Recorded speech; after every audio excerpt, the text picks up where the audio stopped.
We are live in 3, 2, 1. I want to also state my support for the whistleblower. The testimony of the National Intelligence Director this morning before Congress.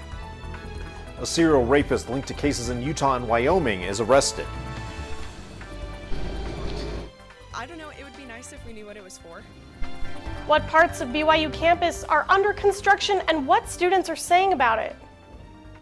Welcome to NewsLine. It's the 26th of September 2019. I'm Kim Peterson. And I'm Chris Jacobs. The House Intel Committee has released the declassified whistleblower complaint against President Trump and his call with Ukraine. At the same time, the committee is grilling the Intel chief about the actions he did or did not take with the complaint. Karen Kaifa is on Capitol Hill with the latest developments. Well, it reads like a classic organized crime shakedown. For the second day in a row, Congress is combing over a transcript that is paramount to an impeachment inquiry. The official whistleblower complaint about President Trump's conversation with the president of Ukraine was declassified and released Thursday.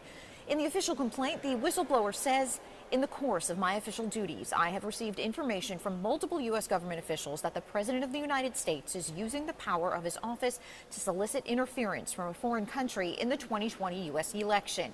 The whistleblower also alleges that Trump's personal lawyer, Rudy Giuliani, was key to an alleged quid pro quo with Ukraine. Both presidents have denied the allegations. We spoke about many things, and I think, and you read it, that nobody pushed me. Yes. In other words, no pressure. Now, the acting director of national intelligence, Joseph McGuire, faces lawmakers' questions about why he initially refused to share that complaint with Congress, despite it being required by law. I am not partisan, and I am not political. I believe in a life of service, and I am honored to be a public servant. President Trump calling all of it another witch hunt. When they look at the information, it's a joke. Impeachment for that? On Capitol Hill, I'm Karen Kaifa. A 3-month-old girl will be reunited with her legal guardians after an Amber Alert for the child was canceled early this morning. An Amber Alert was issued at 10 p.m. last night for Kayla Alvarez Caro. Police say her biological parents, Gabriel Caro and Jasmine Alvarez, took the child from her legal guardians. Around 2:30 this morning, the Amber Alert was canceled after Wyoming Highway Patrol stopped a gray Toyota. WHP says Alvarez and the baby were in the car. Police arrested her in Wyoming. Caro was found in Salt Lake City and is now in custody. A suspected serial rapist is behind bars today, accused of raping women in several states over 3 decades. Clearfield police arrested 69-year-old Mark Douglas Burns yesterday. Law enforcement agencies in Utah and Wyoming, along with the TV show Cold Justice Sex Crimes, used DNA to find Burns. Burns was arrested on 8 counts of assault. Police say he is connected to several rapes from 1991 to 2003 in several cities from Rock Springs, Wyoming to Layton, Utah. Just moments ago, a judge sentenced Christopher Paulson to 15 years to life in prison. Paulson killed his ex-girlfriend Emily Almiron and her 3-year-old son Gabriel in 2015. 2 weeks ago, Paulson led police to a shallow grave in the Eureka Desert, where police dug up the remains of Emily and her son. Paulson hoped to get a reduced sentence after leading authorities to the location of the bodies, but a judge denied this bid. Emily's family spoke at the sentencing. The city of Provo is used to seeing construction on the roads around town, but Brigham Young University students are not used to seeing construction all over campus. Well, this fall marks the start of what could be a long semester of roadblocks on and off campus. Haley Davis reports. I don't know, it would be nice if we knew what it was for. This is one of the most common reactions students have to the new construction happening all over campus this fall. I don't know what that old building was that they destroyed, but that one, whatever they're doing there. And this. It's really inconvenient. Like, you just try to get to the buildings that you will need to go to for your classes. And yeah, you just have to go like a little bit around, but it's just like, why is it there? So I went out to 3 main spots on campus that are affected by the construction to see what they are working on. The construction right outside the Tanner building was actually announced last November when the Board of Trustees approved the plan to demolish and replace the previously existing faculty office building. The new faculty building will house the faculty offices, the Department of Economics, and the Department of Statistics. The construction will continue until the building is finished in the spring of 2020. And though it is a bit of an annoyance to the commuting students, there is one common perk. I can cross the street wherever I want. I don't wait for the stoplight, which maybe that's bad, but since there aren't cars passing, I can just walk across the street. The other construction happening on campus is just outside the library and the MARB. While filming outside the library, I heard a lot of this about walking into the fence. That's been like probably honestly the fourth time that I've done that in the semester. And I saw a lot of this. Outside the MARB, students say the following about the construction. There have been a couple times where I'm not sure what they're doing, digging or something, and it kind of shakes the building a little bit and just causes a rattling noise, which is distracting. We're all just kind of looking around trying to figure out what it is. Our professor stops and looks around, and then we just try to get back on with it, and it's really loud. And though it appears as though there is no way to solve the inconvenience of all this construction on and off campus, the projects at both the library and the MARB in fixing the already existing tunnels have no set timeline, but they hope to be done as soon as possible. Reporting for NewsLine on BYU campus, I'm Haley Davis. BYU Counseling and Psychological Services hired 3 new psychologists for the new school year. The new trio are all women, and they specialize in counseling for depression, anxiety, and eating disorders. They also have experience supporting those in LGBTQ and minority communities. The addition comes after national health experts recommend universities provide 1 counselor for every 1,500 students. BYU CAPS is now at a total of 32 counselors. The Utah Valley Hospital is hosting a Community Mental Health Services Awareness Night next month. Health professionals will give presentations about mental and emotional health. There will also be information booths about mental conditions. The workshop will inform people about the counseling resources available to them in the community. The event is free and will take place on October 10th at 5:30 p.m. in the Sorensen Tower at Utah Valley Hospital. For more information, go to intermountainhealthcare.org. Salt Lake City is one of the fittest cities in the nation. Newsline reporter Madeline Reber joins us now. Maddie, where does Salt Lake rank? Yeah, so the nation's capital topped in at number 7th in the nation. I met with one of Utah's most influential fitness bloggers to find out how this trend affects everyone. Janae Barron is a mom, a cook, and a runner. Good. Running has taken her far. For the past 9 years, she's built a running empire through her blog and on Instagram. And to Janae, it's no surprise that Salt Lake was named the 7th most fit city in America.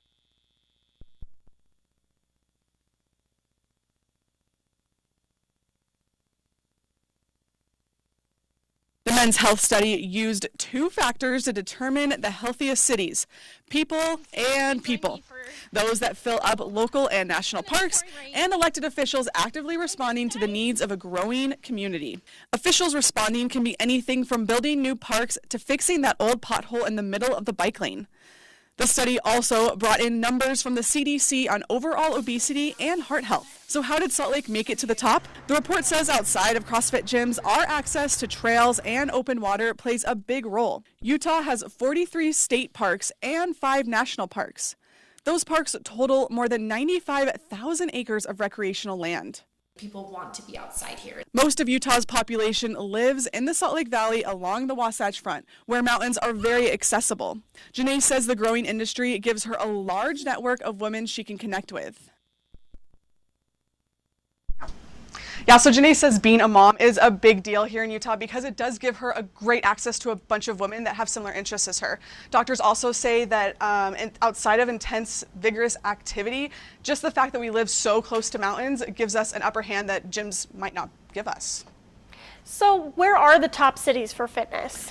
Yeah, so San Francisco ranked in at number 1 with the highest activity score in the nation. Madison, Wisconsin came in at 2nd, and Seattle came in at 3rd. Awesome. Thanks, Maddie. Yeah. Take a look at this video. We'll show you what happened just before the police officer tased this man. 2 more people have died from vaping. We'll tell you where the incidents were reported. And McDonald's is debuting a new burger. We'll tell you how it differs from the other items on the menu. more than Uglyville. Every ugly doll is unique. I'm Moxie. Bobo. Wait. Call me Slick Doll. What? And every child is too. They can be pretty lovable. That's why when you travel, you should make sure your child is in the right seat for their age and size. This is why you're the wisest doll in town. Well, keep them safe by visiting nhtsa.gov/the right seat. Isn't that right, gibberish cat? Couldn't be better. Find the right seat today. Okay, Dad. 1, 2, 3.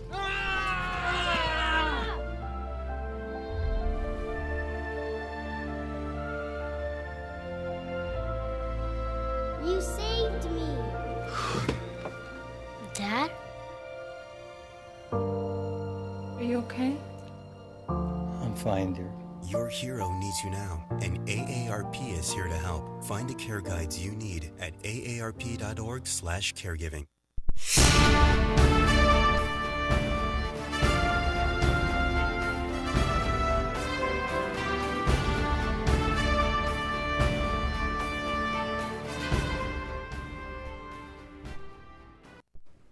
Take a look at this video. Body cam footage shows an Arizona police officer tasing a man when he has his hands up. Police left a $500 bike as bait to catch thieves. Within 20 minutes, a man stole it. A sergeant then approached the suspect. The man stopped, raised his hands in the air, and then the officer hit him with a taser. Police say the man didn't comply to commands and looked like he was going to run. Glendale Police Department officials say the officer's use of the taser was not appropriate. And the number of vaping-related deaths has now risen to 11 nationwide. Yesterday, both the Florida Department of Health and the Georgia Department of Public Health reported 1 death each. As of last week, at least 530 cases of lung injury associated with the use of e-cigarettes or vaping products has been reported to the Centers for Disease Control. Has pumpkin spice lost its flavor? Analysts at 1010 Data found that suppliers may be making more pumpkin spice products than consumers actually want to buy. But last year, sales of pumpkin-flavored products reached a new high. According to Nielsen research, consumers in the U.S. spent $448 million on pumpkin spice products. And with new products like pumpkin spice Spam, which sold out within hours, it seems like the fall flavor will have another profitable year. McDonald's wants to know if it can turn Big Mac attacks into big plant attacks. The restaurant is joining a growing list of fast food places experimenting with plant-based meat. Starting Monday, a select few customers can try a PLT burger, that's plant, lettuce, and tomato. The trial run will last 12 days and is happening at 28 locations in Ontario, Canada. The Church of Jesus Christ of Latter-day Saints releases the first of their Book of Mormon videos. It has just felt super special. We'll tell you more about the purpose of the new video series.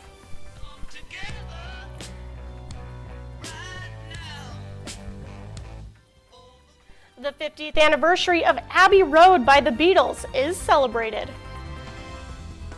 And a big storm is north of Utah. It's just closing in. How it'll impact your weekend plans, my full forecast is next.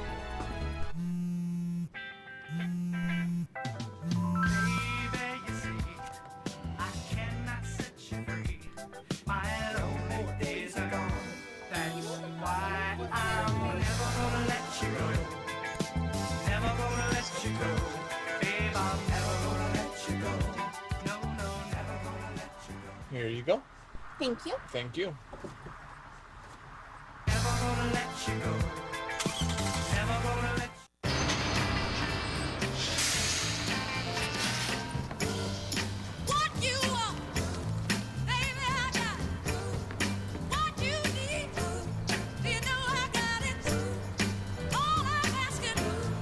Excuse me, ma'am. Would you like to have my seat?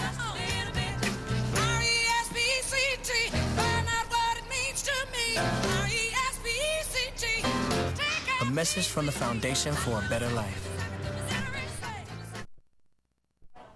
Law enforcement and religious leaders come together to create a plan to keep religious spaces safe. The Utah Department of Public Safety hosted the event at the University of Utah. Its purpose to discuss how to protect Utah religious spaces from violent attacks. Law enforcement leaders were joined by representatives from the Church of Jesus Christ of Latter-day Saints, the Utah Muslim Civic League, the Catholic Diocese of Salt Lake City, and the Chabad Lubavitch of Utah. DPS urges people to speak up and remember, if you see something, say something. The Church of Jesus Christ of Latter-day Saints announces the location for the new Tooele Temple. The new temple will be located right off of Highway 36 in Erda. Temple plans call for a 3-story, 70,000 square foot building. There will also be a 20,000 square foot meeting house next door. The groundbreaking date for the building has not yet been announced. Also, the Church of Jesus Christ of Latter-day Saints will release the second in a series of new videos about the Book of Mormon. These videos are part of an ongoing project to enhance study tools for members. As the NewsLine reporter Sarah Collins reports, the first episode was released last week. This episode is the first among many that the church will release depicting chapters of the Book of Mormon. The filming took place in a church-owned Jerusalem movie set in Goshen, Utah, and in the tropical mountains in Kauai, Hawaii. This project has been ongoing since 2017, and everyone participating has been working to bring the book to life.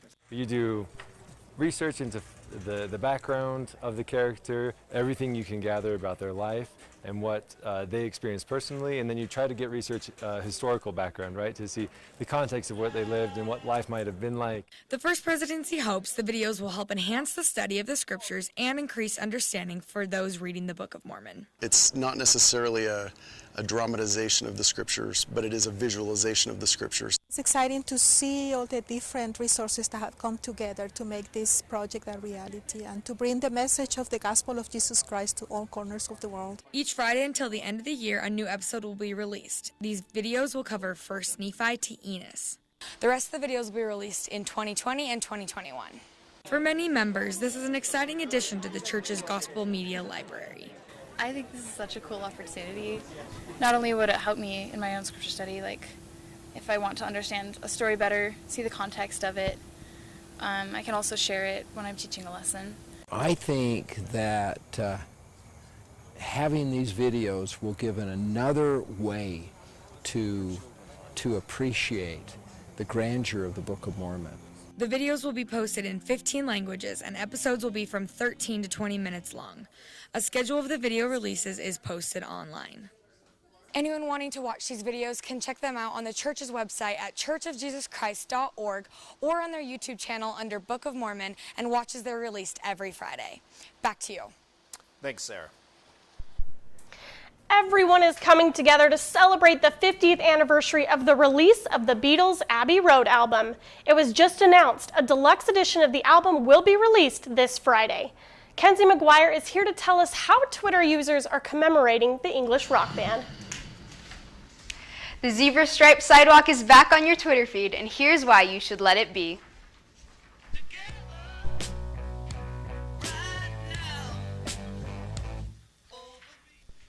Beatles fans around the world are posting their excitement about the re-release of Abbey Road as the legendary rock band celebrates the 50th anniversary. Giles Martin, son of the Beatles producer George Martin, has put together a new mix of the album. The new box set features 3 CDs, 23 session recordings, and a 100-page book with never-before-seen photos. The album will be released in vinyl and digital downloads tomorrow, and Twitter users are getting sentimental. We have George tweeting and posting about the fact that the Beatles really made a normal street turn legendary, and people are taking note of it. We actually have Wreckin' Products that tweeted, "The iconic Beatles album cover has now become part of the fabric of Abbey Road, thanks to our partnership with Thames Water. So you can now find a manhole with the Abbey Road cover on the actual street itself." Some people are teasing the fact that there's a re-release, such as The Onion, where they say that the new box set will feature 172 unreleased songs, just about wanting to hold hands. I'm really excited for While My Palm Gently Sweats and My Baby's Knuckles. I think those will be a real tearjerker. Paul McCartney is even tweeting about the fact that their album has had this amazing anniversary by saying that Here Comes the Sun has a brand new music video being released. So Kim, if I were you, I'd recommend that you use your favorite music streaming site and head to Abbey Road this Throwback Thursday. Back to you.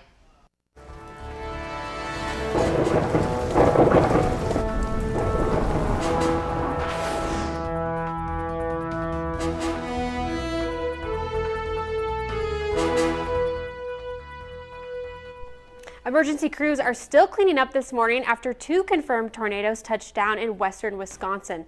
So dozens of homes were damaged here or destroyed with this tornado, which had winds up to 165 miles per hour. And for now, volunteers are actually been asked to stay away because there's too many down power lines. It's really, really dangerous out there.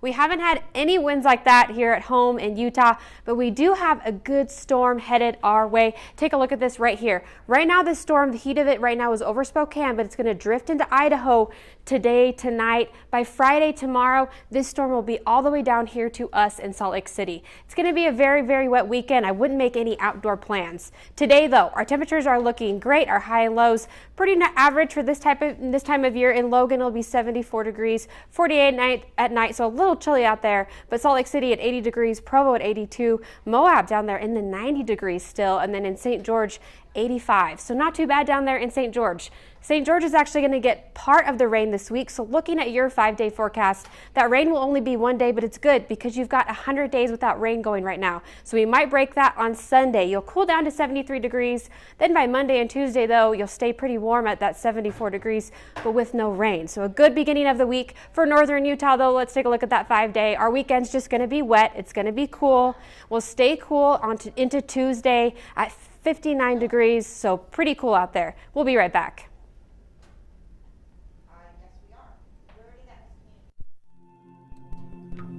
When I was growing up, my mom was extremely tidy. We were trained to put things back where we got them from.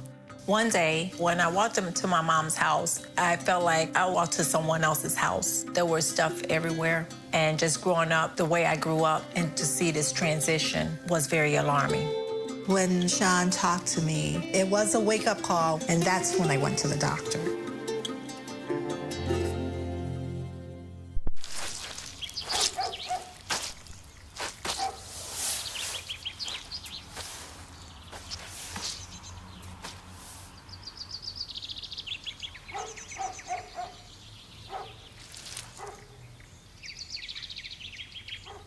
Hi. Hi.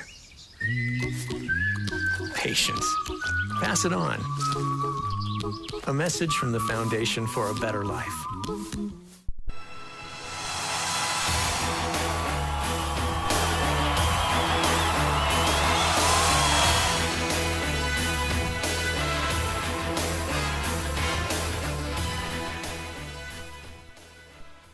The Real Salt Lake battled against the LA Galaxy last night at Rio Tinto Stadium in a match with playoff implications. The game was commemorating 10 years since RSL last won the MLS Cup, with the team even having a special tribute to Javier Morales at halftime. The match was tied at zeros until the 49th minute when LA managed to find the back of the net. Again, in the 79th minute, the Galaxy scored. Real scored in the 89th minute, but it was too late as LA went on to the 2-1 victory.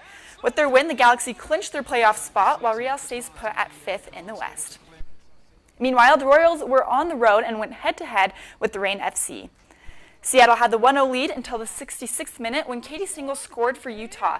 The Royals couldn't quite hold on, though, and in the 86th minute, the Reign FC scored again, ending the game in a 2-1 loss for Utah. The loss keeps them at one spot out of a playoff position with 2 games left in the season. BYU has 4 athletic teams ranked in the top 10 this week. Men's cross country came in at number 2. Women's soccer is ranked 5th in the nation. Women's cross country is 6th in the country, while women's volleyball is ranked number 9. The BYU football fan base is one of the loyalist in college football, but I was curious to see how true blue my fellow BYU Cougars are, so I took to campus to find out. Do you consider yourself a BYU football fan? Yes. Yeah. Who is the head coach? Kalani Sataki. Sataki, what's his last name? Or is that his last name? Coach Sataki. That's Tony Dungy. Mike Smith. We're going to say George Clooney. That would be nice. Sataki, that guy, the Polynesian dude. No. I don't know, but he's an Islander.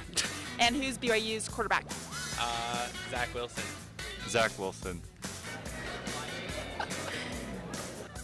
Wow. Let's say one of the Polynesian guys. Who is the stadium named after? LaVelle Edwards. Oof, I did read about this. Steve Young. Bob Ross. What year did BYU win the national championship? 84. A long time ago. Never. Probably a long time ago. I should know this. 2004. Who does BYU play this week? Toledo. Holy Toledo. Holy Toledo. Holy Toledo. So as you can see, there are some faithful Cougar fans and some fair weather ones, but nonetheless still excited to see the Cougars take on Toledo in Ohio on Saturday. We'll be right back.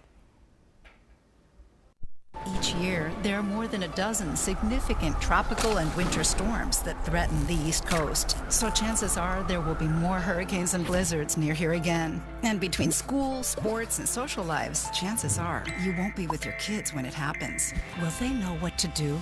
Ready.gov/kids has all the educational tools and information to make the conversation easy. When the time comes, chances are they'll feel prepared, not scared. So talk with your family today. The Friday night lights were shining extra bright for one high school senior with special needs. PJ Allred plays for the Smith Cotton Tigers, and he also has cerebral palsy. Last week, the Tigers were losing 40-0, and for the first time in Allred's career, his coach put him in as quarterback. As the last few seconds of the game ticked away, Allred ran the ball 80 yards in for a touchdown, preventing a shutout. Those kinds of things just warm your heart. For sure. I'm so impressed with those coaches, you know, his coach to put him in and the other coach to recognize how special this moment was for him. Thanks for joining us today for Newsline. For more information on our stories or to share them with your friends, check out our website at universe.byu.edu/Newsline. Have a great day.